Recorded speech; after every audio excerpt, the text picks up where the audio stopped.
네, 안녕하십니까. 네, 지금부터 1주차 저널 미팅 발표를 시작하도록 하겠습니다. 네, 오늘 제가 가져온 논문은 멀티플 브레인 리전에서의 이커그 시그널을 미니멀리 인베이시브한 방법으로 신호를 측정할 수 있는 플렉시블 일렉트로드 어레이에 대한 내용을 담고 있는 논문입니다. 네, 이 논문은 랩 오노 칩이라는 저널에 올라가 있는 논문이고, 이 랩 오너 칩에서의 임팩트 팩터는 다음과 같습니다. 네, 이 논문에서 가장 핵심적으로 보고 있는 것이 미니멀리 인베이시브하고 플렉시블한 멀티 브레인 리전에서의 시그널을 측정한다 라고 생각하시면 될 것 같습니다. 네, 이 논문을 작성하신 분들의 연구실이 이제 조일주 교수님의 고려대학교 의과대학에서 지금 일하고 계시고, 이 연구실에서는 현재 크게 네 가지 분류로 연구를 진행하고 계십니다. 네, Wireless Brain Chip for Brain Computer Interface 등 뉴로케미컬 모니터링 시스템 뿐만 아니라 오가노이드 인터페이스 플랫폼, 그리고 Investigation of Neural Circuits Using Brain Chips 같이 크게 네 가지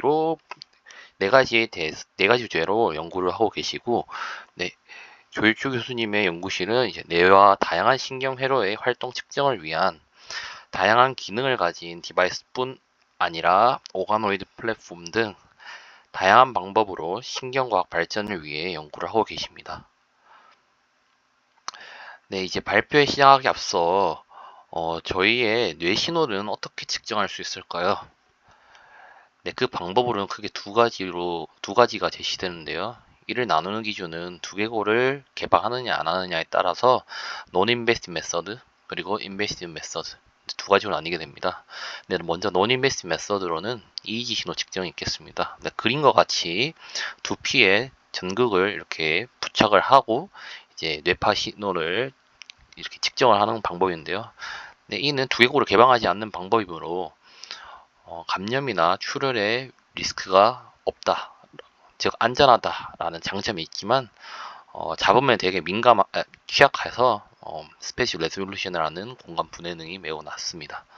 네, 그리고 이 이지 신호는 주로 수면 패턴 측정에 주로 사용되기도 합니다. 네, 그 다음 방법으로는 인베시브 메서드입니다. 네, 대표적인 신호로 이코그 신호가 있겠고, 저희가 오늘 본격적으로 알아볼 신호에 대한 신호가 이코그 신호입니다. 이코그 신호는 노이즈에 덜 취약하여 상대적으로 높은 공간 부대능을 가지고 있으며, 네, SNR 신호 대비 자원비가 높아서 좀 깔끔한 신호가 측정된다라고 생각해 주시면 되겠습니다. 네, 이러한 장점을 가지고 있고, 대신에 이코그 신호는 직접 디바이스를 뇌 안에 삽입해야 되기 때문에 수술 과정이 필요하며, 또한 수술 후 회복 기간까지 필요하다라는 단점이 존재하며, 그리고 주로 간질 수술에 활용돼서 간질의 시작 지점이 어디인가를 파악할 때 사용되는 등의 좀 제한된 애플리케이션만이 가능하다라는 단점이 있겠습니다.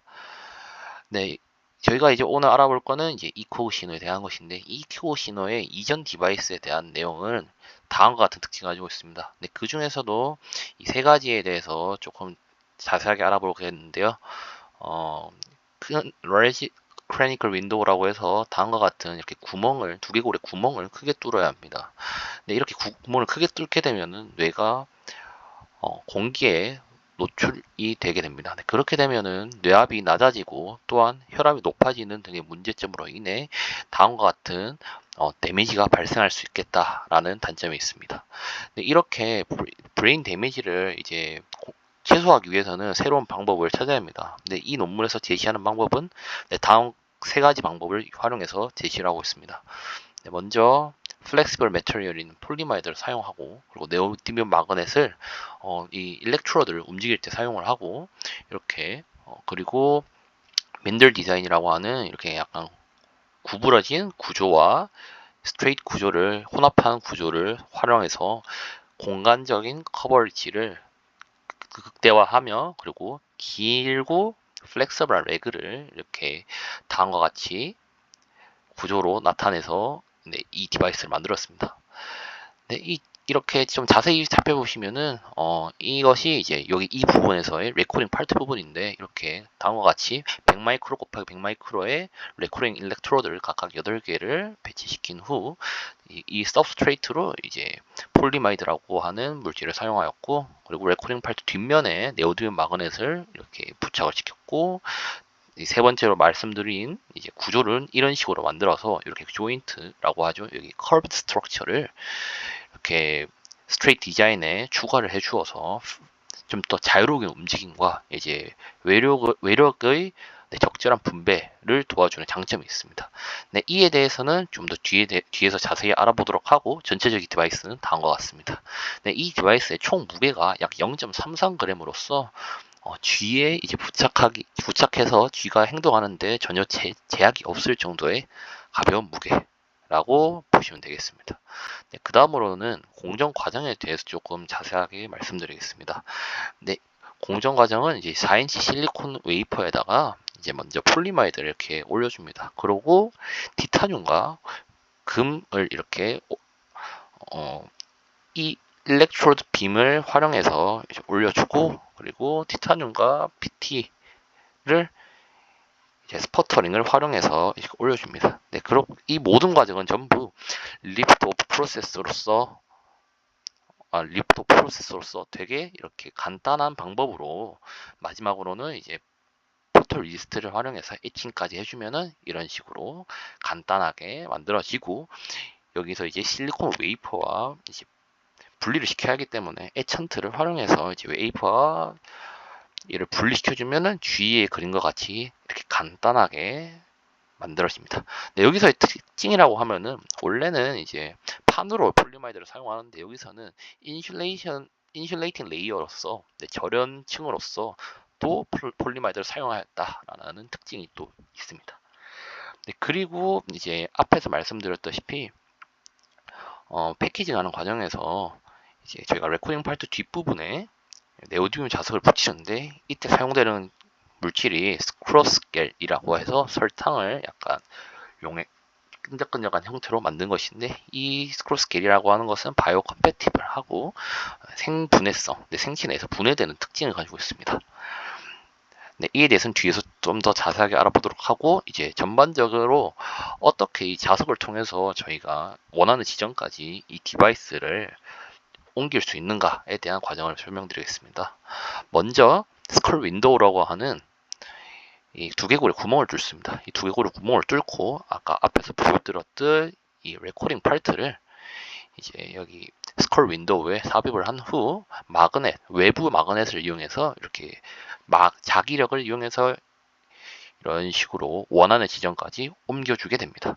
근데 이때 저희가 사용했던 이 본문에서 사용했던 G의 두개골 두께는 약 1mm로서 그때의 자기력을 계산해 보면 0.02 뉴턴으로 되는데, 이것은 이 1mm의 두께에서 이 디바이스가 작동되기에 충분한 두께였습니다. 네, 그 다음으로 이제 에피듀럴 스페이스라고 하죠. 스컬과 브레인 사이에는 이제 두께가 약 300 마이크로미터로서 저희 이 디바이스의 두께는 약 280 마이크로미터였습니다. 네, 이 사이 공간이 300 마이크로미터고 디바이스의 두께가 280 마이크로미터로서 삽입에 충분한 두께였다라고 이해해 주시면 되겠습니다. 네, 아까 앞서 말씀드렸다시피 디바이스와 마그넷을 붙일 때 스크로스겔이라는 것을 사용했습니다. 이 스크로스겔이란 거에 대해서 조금 더 자세하게 알아보도록 하겠습니다. 스크로스겔은 바이오디그레이더블, 생체 내에서 분해되는 특징, 그리고 바이오 컴패티블한 특징을 가지고 있습니다. 네, 이 그림이 이제 디바이스와 마그넷을 스크로스겔을 활용해서 이렇게 붙인 거고, 최종적으로 이런 모양을 띠게 됩니다. 네, 여기서 스크로스겔의 농도에 따라 이제 생체 내에서 분해되는 데까지 걸리는 시간을 이렇게 나타낸 것인데요. 점점 그래프에서 확인할 수 있듯이 농도가 높아질수록 이 분해되는 데까지 걸리는 시간이 증가하게 됩니다. 그때 최종적으로 제일 적합한 농도가 70%였다라고 논문에서 서술되어 있고, 이 실험에서도 70%의 농도의 스크롤스케일을 활용해서 이 디바이스와 마그넷을 붙였다라고 소술되어 있습니다. 네, 이를 전반적으로 말씀을 드렸는데 이제 동영상을 통해서 좀 더 자세하게 알아보도록 하겠습니다. 먼저 자기력을 활용해서 이 디바이스를 움직이는 동영상입니다. 네, 이런 식으로 외부의 이제 마그넷을 활용해서 안쪽에 지금 현재 레코딩 파트를 넣은 거고, 이 외부의 마그넷을 활용해서 이런 식으로 원하는 지점까지 이동시키는 동영상입니다. 네, 이런 식으로 이동시키면 여기 실이 이렇게 안으로 빨려 들어간 것을 확인할 수 있습니다. 네, 이런 식으로 디바이스를 원하는 지점까지 움직이게 하는 것입니다. 네, 그 다음으로는 이제 마그넷을 이제 회수하는 영상인데요. 이렇게 생체에서 분해가 다 되게 되면은 이렇게 외부 자석을 활용해서 이런 식으로 네, 끝부분에 보시면은 이런 식으로 아까 보여드렸듯 네오디뮴 자석이 이렇게 외부 자석에 의해서 성공적으로 회수되는 장면을 확인할 수 있습니다. 네, 이런 식으로 자기력을 활용해서 디바이스를 원하는 지점까지, 그리고 마지막으로 성공적으로 부착을 시킨 후에 이제 자석을 회수시키기까지 마무리하는 영상이었습니다. 네, 그 다음으로는 이제 아까 보여드렸듯 이제 높은 공간 커버리지를 활용하기 위해서 민들 디자인을 활용했다고 했습니다. 네, 그에 따른 이제 외력, 스트레스의 디스트리뷰션이 어떤 식으로 일어나는지, 각각 민들 디자인과 스트레이트 디자인을 혼합한 구조, 그리고 스트레이트 디자인으로만 구성된 구조를 이제 각각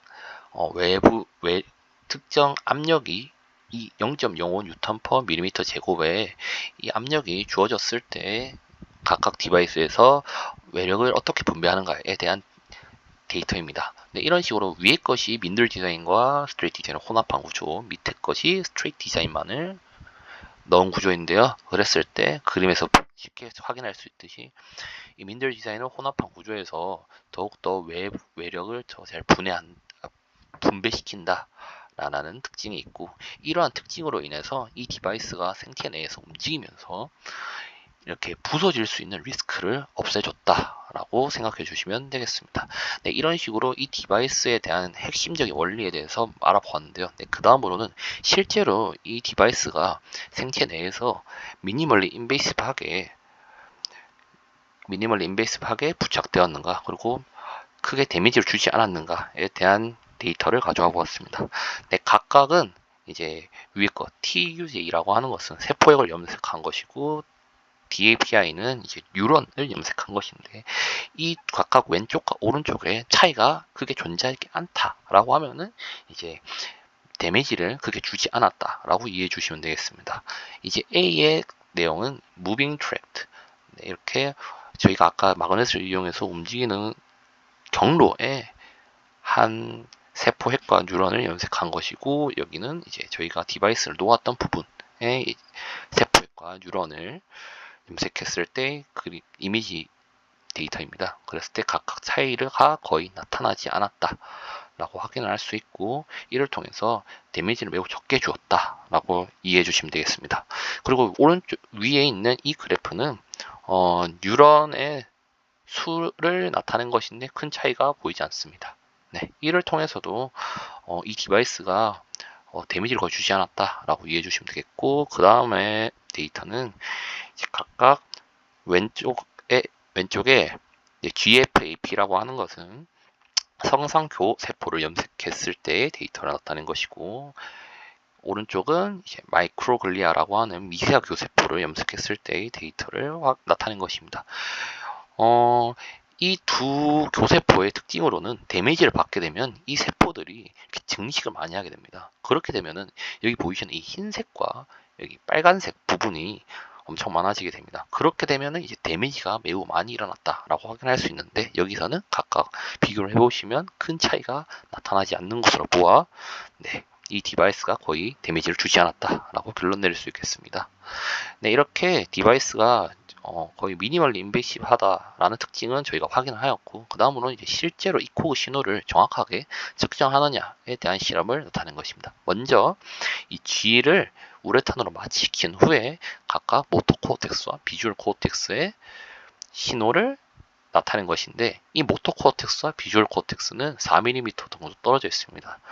그래서 이 둘은 매우 차별적인 신호를 나타내는 것으로 유명합니다. 그렇게 신호를 직접 확인해 보았을 때 실제로 눈에 띄게 차이가 분명히 드러난다는 점을 통해 이 디바이스가 성공적으로 이를 측정할 수 있구나, 이코그 신호를 측정할 수 있구나를 알 수 있었고, 이를 좀 더 이제 자세하게 알아보기 위해서 데이터를 가져와 보았는데요. 이제 아까 앞에서 말씀드렸다시피 우레탄을 이용해서 마취를 시켰기 때문에 깊은 수면 상태에 빠지게 되고, 이렇게 되면은 저주파 대역에서 스펙트럼이 매우 크게 일어난다는 것을 확인할 수 있습니다.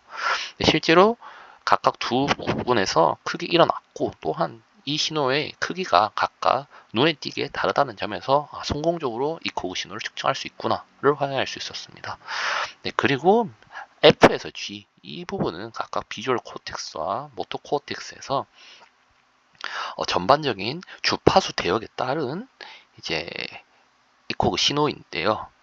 이렇게 오른쪽에 파워 매그니튜드가 나타나 있고, 이를 통해 세타파 조주파 대역에서는 매우 큰 신호를 나타내게 됩니다. 네, 이를 통해 이 디바이스가 마취되어 있는 G의 이코그 신호를 정확하게 측정해냈다. 네, 그리고 멀티 리지널 비주얼 코텍스, 모터 코텍스 두 가지 부분에서 정확히 신호를 측정하였기 때문에 이러한 결론을 내릴 수 있었습니다. 네, 그 다음으로는 이제 마취된 G가 아닌 G가 마취에서 깨어난 후 일정 기간의 리커버리 타임을 지낸 후 2주 동안 G를 자유롭게 풀어놓았을 때 이제 이코그 신호를 측정하는 실험을 두 가지를 진행하였는데요. 먼저 첫 번째 실험은 이렇게 챔버 안을 깜깜하게 만들어준 후 주기적인 신호를 이렇게 라이트를 활용해서 주었을 때, 빗자국을 주었을 때 이 G의 행동에 따라 어떤 식으로 각각 비주얼 코텍스와 모터 코텍스에서 이렇게 신호가 나타나는가를 비교해 보았습니다. 이렇게 주기적인 광이 신호를 주게 되면은 비주얼 코텍스에서 모터 코텍스보다 좀 더 큰 신호를 나타내지 않을까라는 예측을 저희가 할 수 있습니다. 네, 실제 결과에서도 그런 식으로 저희가 예상한 대로 비주얼 코텍스에서는 이런 식으로 큰 신호가 모터 코텍스보다 확인되었습니다. 네, 이런 식으로 좀 더 자세하게 가져와 보았는데요. 이렇게 같은 부분을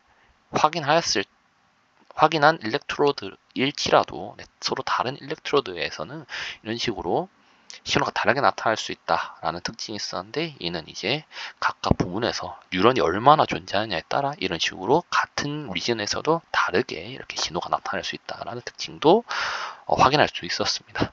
이런 식으로 이 디바이스가 빗자국을 주었을 때 완성적인 이런 이코그 시그널도 성공적으로 측정할 수 있구나라는 것을 확인할 수 있었고, 두 번째로는 이제 빗자국을 주는 것이 아닌 챔버 안에 이런 식으로 희미하게 빛을 계속 주고 이제 이 G의 행동에 따른 이제 비주얼 코텍스와 모터 코텍스에서의 신호의 차이를 확인해보는 실험입니다. 네, 비헤이비어로 크게 두 가지로 나눴습니다. 무빙 비헤이비어, 레스팅 비헤이비어.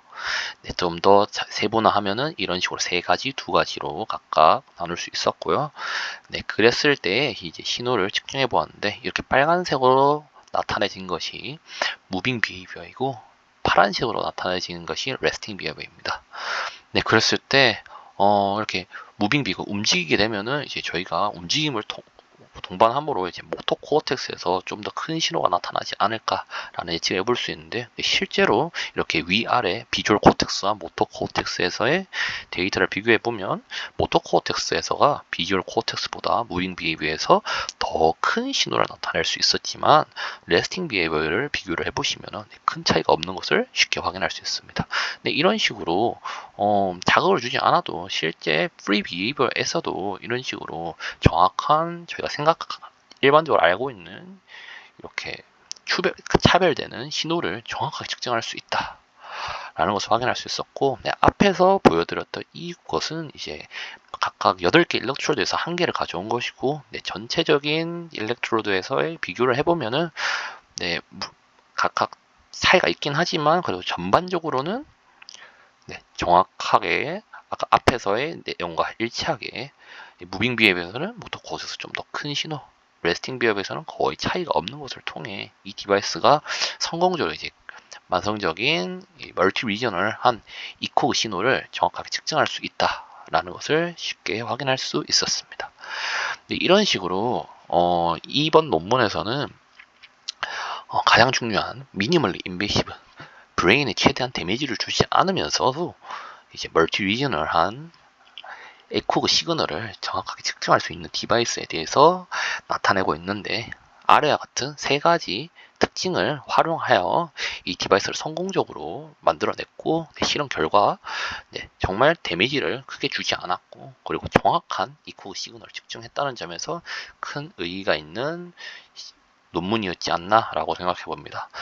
좀 더 아웃룩을 좀 더 들여다보면은 이제 마지막에 이 논문에서는 지금 이번 논문에서는 두 가지 레코딩 파트, 모토 코텍스와 비주얼 코텍스였죠. 두 가지 부분만 이렇게 측정을 해 보았는데, 좀 더 추가적인 수정과 서지컬 프로세주가 있다면은 두 가지 리전뿐만 아니라 좀 더 다양한 진짜 멀티 리저널한 신호를 멀티 리저널에서의 이코그 시그널을 성공적으로 측정할 수 있지 않을까라는 전망을 내고 있고, 그리고 여기에서 디바이스 G의 두께가 두개골 두께 각각 1mm라고 했습니다. 그 두께는 매우 얇음으로써 저희가 이 일렉트로드가 성공적으로 이게 움직이나 안 움직이나를 눈으로 쉽게 확인할 수도 있습니다. 하지만 다른 동물들, 토끼나 원숭이 같은 또는 사람들의 경우에는 두개골 두께가 아무래도 G보다 두꺼울 수밖에 없습니다. 그러면은 저희가 이게 성공적으로 이렇게 움직일 수 있는 이 일렉트로드가 원하는 부분까지 이동했냐 안 했냐를 눈으로 쉽게는 측정할 수 없습니다. 근데 이것도 좀 더 추가적인 방법이 적용이 된다면은 이 디바이스가 G뿐만 아니라 토끼라든지 원숭이라든지 심지어는 사람들에게까지 쉽게 적용을 해서 최대한 뇌에 덜 손상을 끼치면서 멀티 리저널한 이코그 시그널을 성공적으로 측정할 수 있지 않을까라는 전망을 내리면서 이 논문이 끝나게 됩니다. 이렇게 오늘은 이 미니멀리 플렉시블한 미니멀리 인베시브 멀티 리저널 레코딩을 하는 이코그 시그널을 측정을 하는 디바이스에 대해서 알아보았는데요. 상당히 의미 있는 논문이었지 않나라고 생각을 해봅니다. 여기까지 저희 발표를 모두 마치도록 하겠습니다. 감사합니다.